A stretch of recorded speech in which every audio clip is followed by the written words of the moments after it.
Hi everyone. Today we are dividing into a crucial topic that affect all of us: social media privacy. From sharing personal memories to connecting with friends, social media have become an integral part of our lives. But have you ever supposed to think about what happens to the information you share online? Who sees it, who controls it, and how can you protect yourselves? By the end of this video, you will have a solid understanding of how to safeguard your privacy and take control of your digital identity. So basically, what is social media privacy? Social media privacy refers to how your personal information is collected, shared and used by platforms like Instagram, Facebook, Twitter and others. Every time you post a photo, share a location or like a page, you are leaving a digital footprint. This footprint can be used for targeting, advertising, data or worse, cybercrimes. Did you know that according to recent studies, a majority of social media users don't fully understand how their data is being used? Risk of not protecting your privacy. Let us understand this via video animation.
So in this video, we get to know about identity theft. Hackers can misuse your personal information to copy. Cyber stalking. Sharing too much can give stalkers access to your location and activities. Phishing attacks. Fake messages or emails tricks you into giving up sensitive information. Data breach. Your private data can end up in the hands of unauthorized users. So now let us talk about social media and data breach. The massive stores of personal data that social media platforms collect and retain are vulnerable of hacking, scraping and data breach, particularly if platforms fail to institute critical security measures and access restrictions. Depending on the network, the data at risk can include location information, health information, religious identity, sexual orientation, facial recognition, imagery, private messages, personal photos, and more. The consequences of exposing this information can be severe, from stalking to the forcible outing of LGBTQ individuals to disclosure of one's religious practice and movements. Without federal comprehensive privacy legislation, users often have little protection against India data breach. Although social media companies typically publish privacy policies, these policies are wholly inadequate to protect users' sensitive information.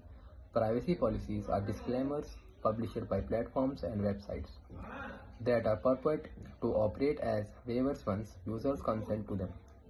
But these policies are often vague, hard to interpret, full of loopholes, subject to change by the platforms, and difficult or impossible for injured users to enforce.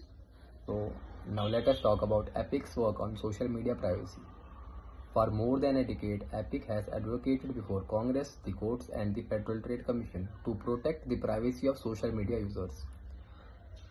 Beginning in 2008, Epic warned of the exact problem that would later lead to the Facebook Cambridge Analytica scandal. In Senate testimony in 2008, the Epic president Mark stated that on Facebook third-party application do not only access the information about a given user that has added the application. Applications by default get access to much of the information about the user's friends. In 2009, Epic and 9 other public interest organizations filed a complaint with the FTC detailing how Facebook changed its privacy setting to begin disclosing information to third-party applications and the public which users had sought to keep private. Facebook implemented these changes without obtaining affirmative consent from its users or even giving the ability to opt out. In 2011, the FTC announced that Facebook had settled charges that it deceived users by failing to keep its privacy promises and credited Epic with providing the factual basis for its complaint against Facebook. In March 2008, news broke that Facebook has allowed Cambridge Analytica, a political data firm associated with the Trump campaign, to access personal information on 87 million Facebook users.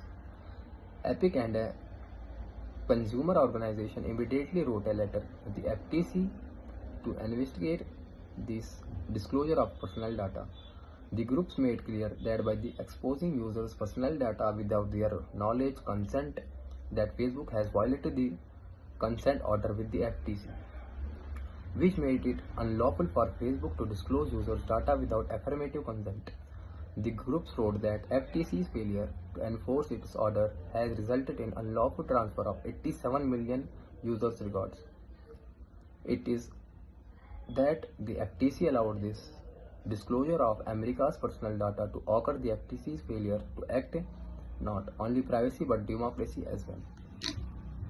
Now I will talk about social media and surveillance. Social media companies, and in particular Facebook, collect vast quantities of personal data in order to market or target advertisement to users. This practice is also known as surveillance advertising or behavioral advertising. It is deeply harmful to privacy, the flow of information, and the psychological health of social media users.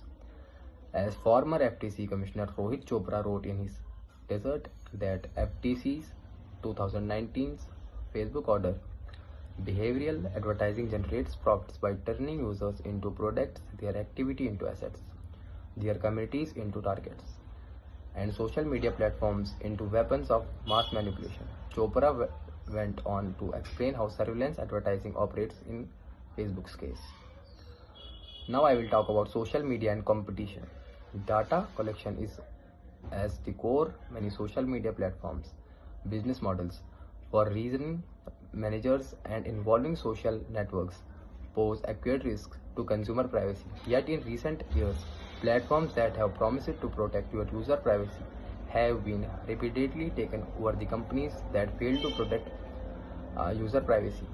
One of the most notable examples of this trend is Facebook's 2014's purchase of WhatsApp, a messaging service that attracted users precisely because of strong fundamentals.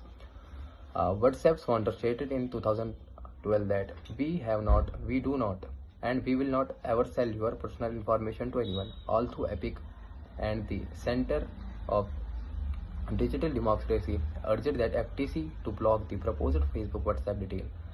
The FTC ultimately approved the merger after the both companies promised not to make any change to WhatsApp.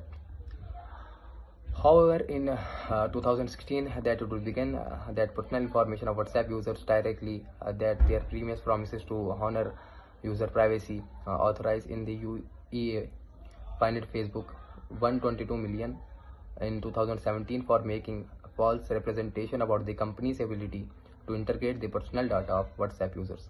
Yet the FTC took no further action at the time. It wasn't until the FTC's 2020 lawsuit against Facebook.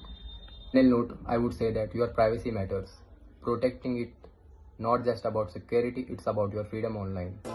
Let's work together to make the digital world safer for everyone. Thank you for watching. Stay safe, stay informed.